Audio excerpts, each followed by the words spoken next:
Hello there, and welcome back to Raise Your Vibes. This is Miriam Khan. Thanks for tuning in. Today's topic is about my new book that I published and that's now live on Amazon. About a week ago, I believe it became live. I'm currently working on a Kindle version and a Kindle edition of that, and obviously due to editing times and things like that, hopefully it will be out soon, so you're going to have to hold on. So some of you may or may not be aware, I am a published author and writer. I have been writing for quite a long time, actually. Since I was in my teens, I was always into storytelling and story writing. In fact, one of the very first books that I sort of published, which wasn't officially published, but it was a book to help students at college who had failed their A levels or hadn't got their grades or hadn't got their AS levels, because I was in a similar position myself. And I ended up doing this like self-help and book for other students in that particular position, because there wasn't anything there. There wasn't anything to support those students.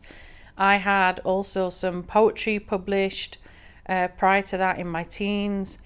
And then obviously when I did the college sort of paperback version, that ended up being published through the whole of Sheffield colleges. You know, we were a big network there of people, and they realized that, you know, they needed to do a little bit more for the students that unfortunately didn't get the grades that they had wanted. Okay, so I had been on the scene, I guess. I had been on the scene of writing and doing various things and so on. And later on in my late teens, I had done quite a lot of storytelling. I was into English language and literature, mainly literature, hence becoming an English teacher. And over the latter part of my years, with the various experiences I have had and the various things that I've done, you know, several people were saying to me, you know, you should really start putting down these little golden nuggets and these words of wisdom that you keep speaking and keep saying and keep practicing, which was through my life coaching and through my motivational speaking more than anything else, as well as counseling skills. But I had realized that I did need to, you know, the friend that suggested that to me was correct, and I should sort of start doing it. So I started doing words of wisdom, which I'll have, and at some point I will also, you know, publish that in a little pocketbook perhaps.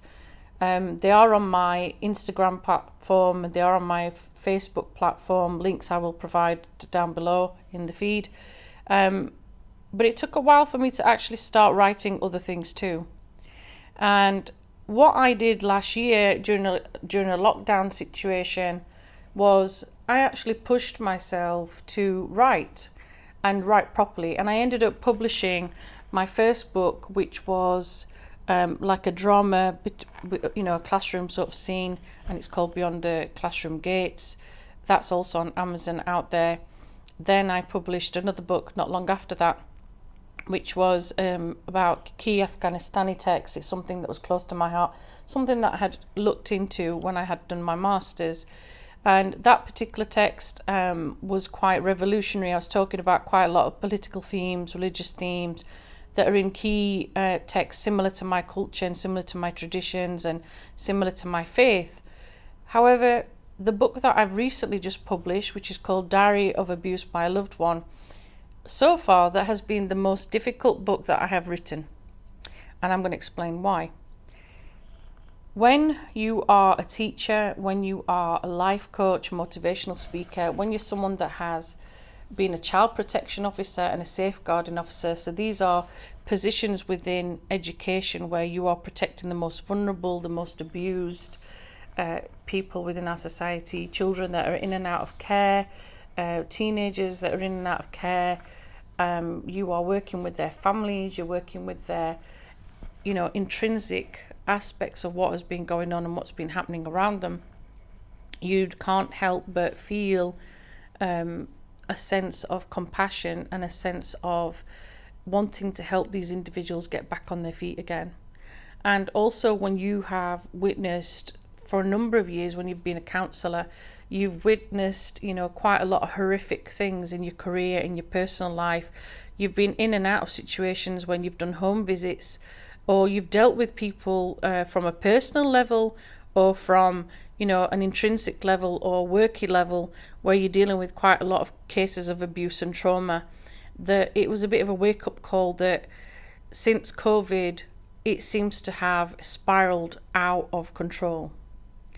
And I felt quite passionate that I needed to do something about that, and I needed to record it, and I needed to put it out there.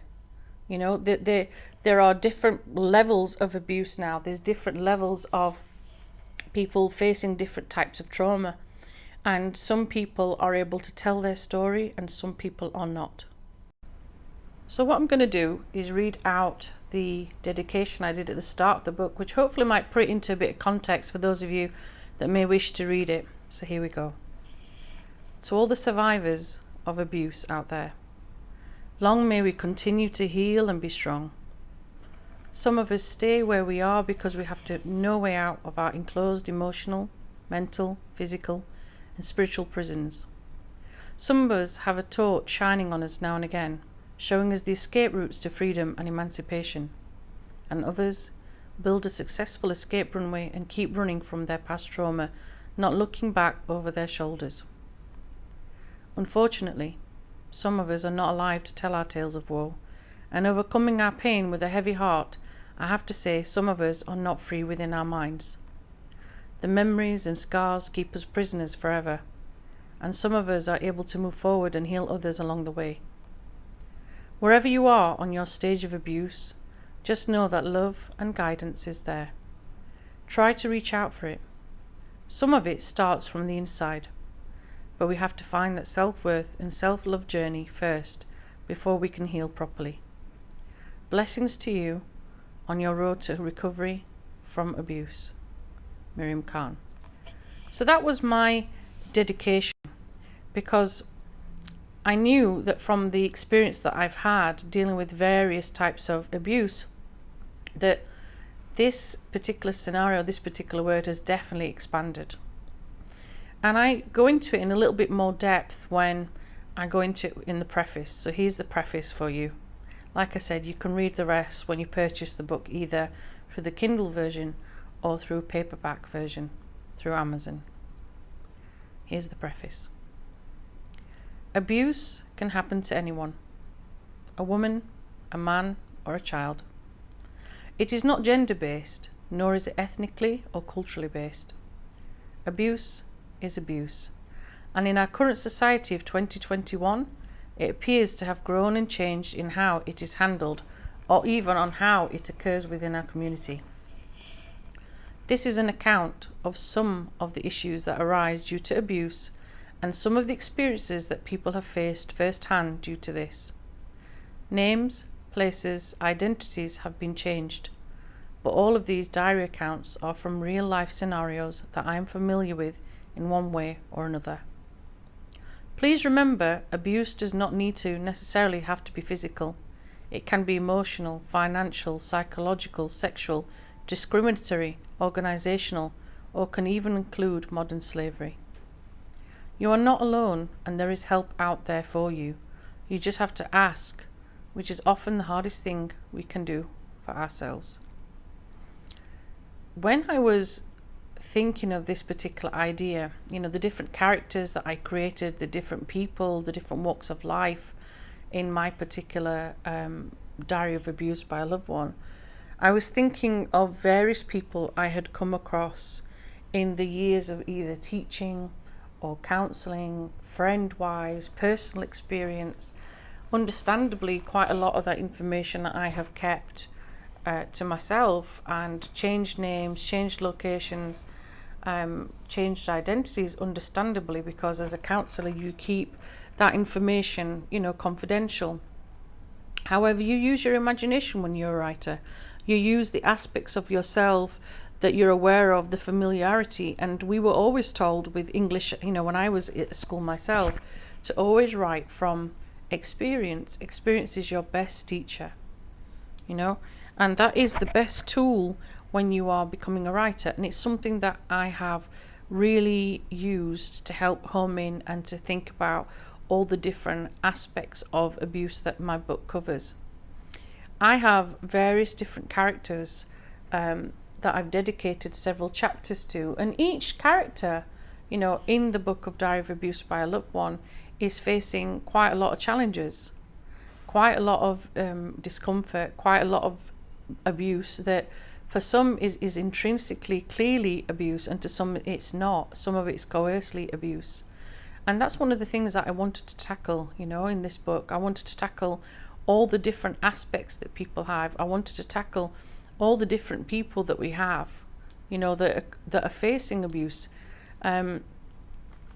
Previously, people would stereotype it and think that it's just applicable to females. Well, it's not. Abuse can happen to children, abuse can happen to men. I've counselled a lot of men that have suffered abuse, in various ways, as well as females, young children, like I said, with my career. And this particular book, when I was writing it, it's taken me over a year to write, was the hardest book that I have to say that I've had to write. And it's been hard because the emotions and the feelings and the trauma, even though I know that this is purely out of my imagination, I could feel myself being these specific characters. There were times when I had to stop writing and I would weep, I would weep at some of the things that I was writing. Okay? And as and when you look at specific characters that I've written about, you'll understand what I'm talking about. Okay? I can give you a brief insight to that. One of the characters that I talk about is called Annie. And she's in a very, very difficult position where she's got a young daughter and she's trying to get herself out of a particular predicament that she's in, and she can't. I'll give you a bit of reading from that particular chapter, which starts on page 15. Okay, so this is an extract from that particular chapter. Here we go. I managed to pull myself upwards and let out a small yelp of pain as I tried to sit upright and look down at her peaceful face. She was the reason I was now staying in this existence. I wanted to leave now more than ever, but I was trapped. He made sure I was trapped. I was deflated and exhausted of being used like a wrestling bag, a punch bag, to his violent episodes. But where would I go? How would I look after the both of us? I glanced at Lucy, only to start sobbing like a little child again. I felt so helpless, and at the same time, I felt she was the reason I was keeping myself from living, or should I say existing on a daily basis. She was the reason for me gaining the little strength that I had. Before, I felt nothing. I was invisible. I was a nobody. Now I was a mother who was responsible for someone else existing, and I had to start thinking smart and think of a plan to get us both out of this situation. I didn't want either of us leaving this property, or should I say home, inverted commas, in a body bag. We needed to leave, and we needed to leave and live in peace somewhere else and start again. That finishes on page 16 of my book. Understandably, the characters that I look at, the characters that I explore, they all have various issues of abuse and various issues of trauma. Some of them, when I've explored this, stay, some of them leave, some of them forgive, some of them try to escape. All of the characters face different scenarios that represent the current climate of abuse that we have. Since the pandemic of COVID, started last year, there's been a significant rise in the number of people, unfortunately, that are living on a daily basis with abuse.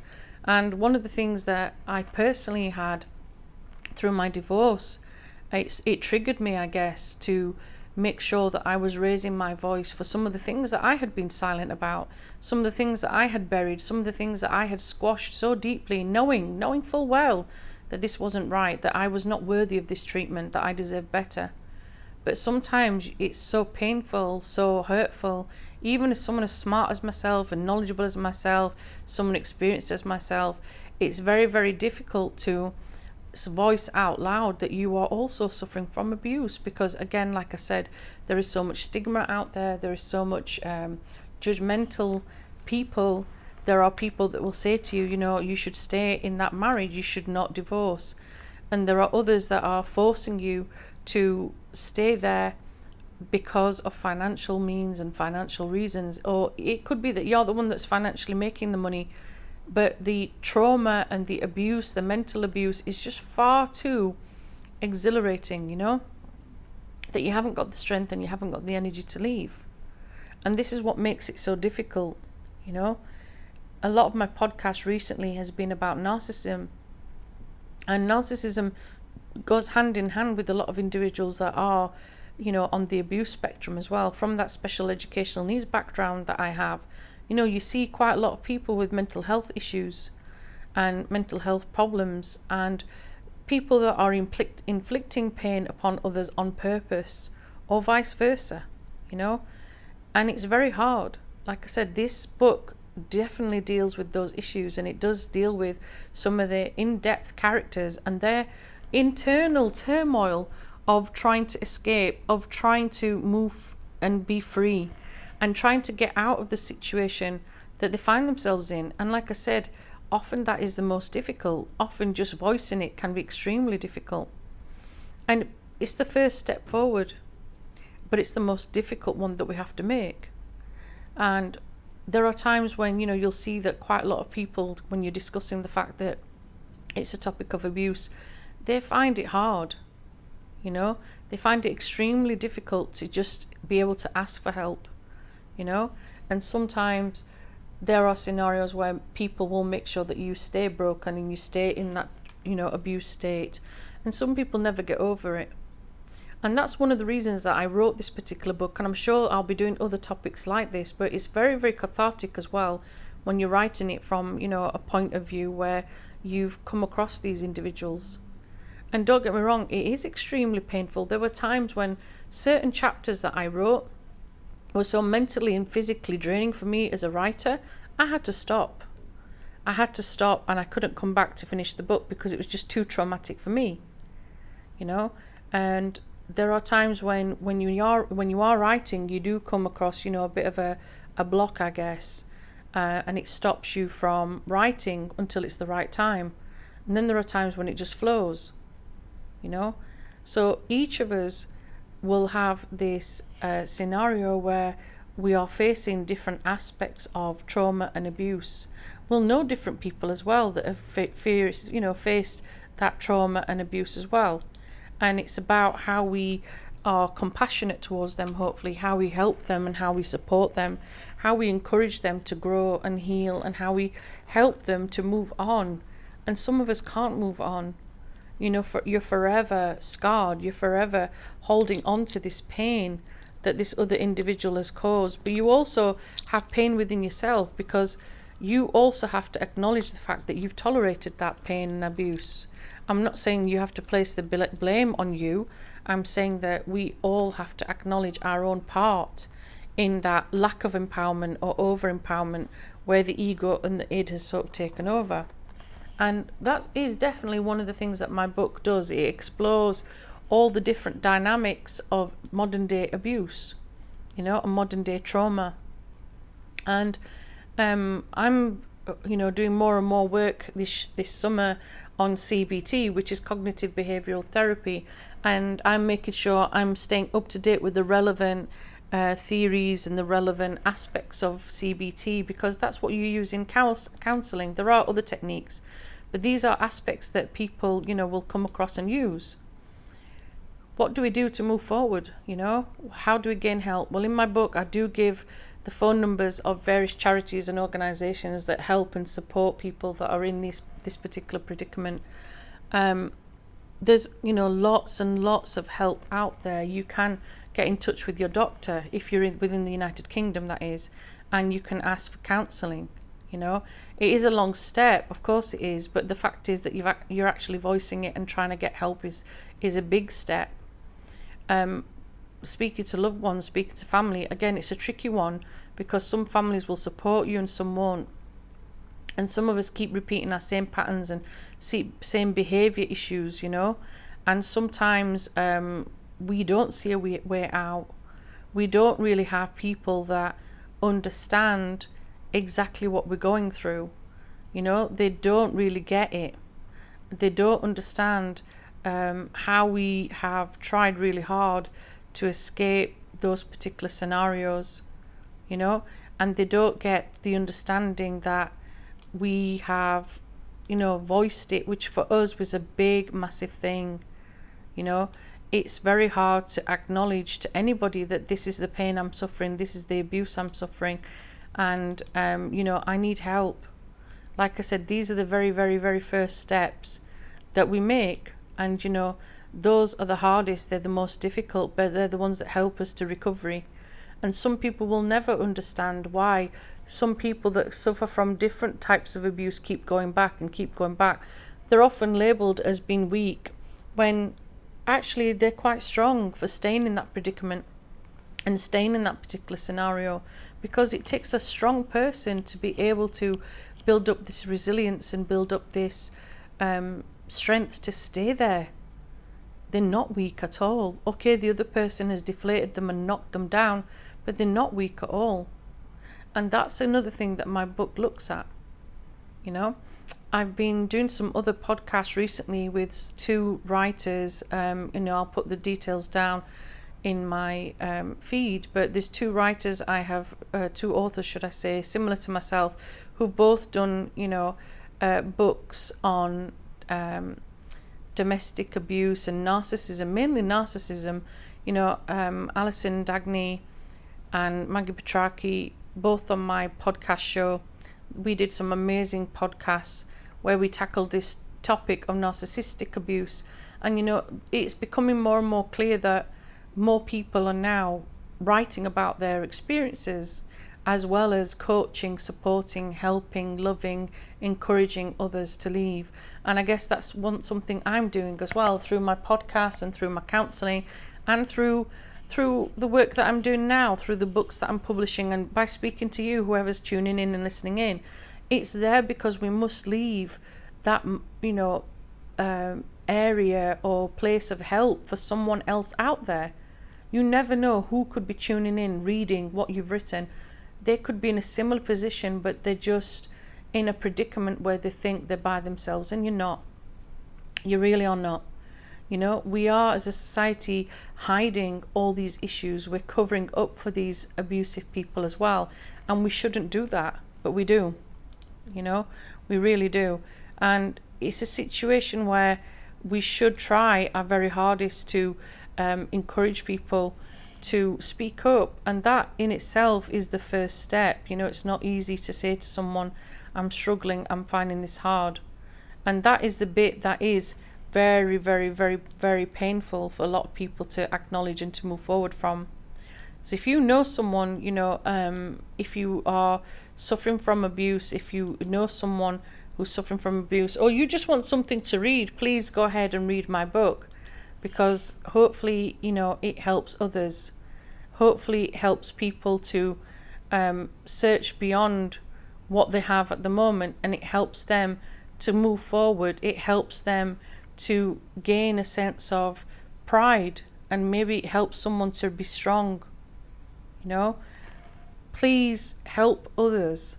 If you find someone in that scenario, in that situation, please help them to get out, help them to move forward, help them to start on the path of recovery again.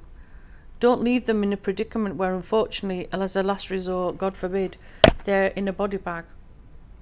In worst case scenarios, that can happen. It really can.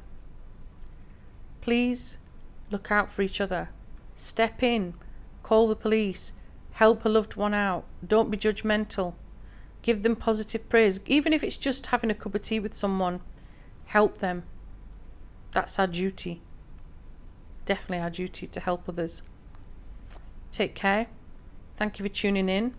I will put the information about my book on the Amazon feed in my link. Hopefully, like I said, at some point I will have the digital version of that on the Kindle out, published. Hopefully, I just need to tweak it and edit it, but hopefully that will be out soon. And thank you for your support, thank you for your encouragement, and thanks for tuning in to Raise Your Vibes. Take care, God bless, blessings to all, bye for now.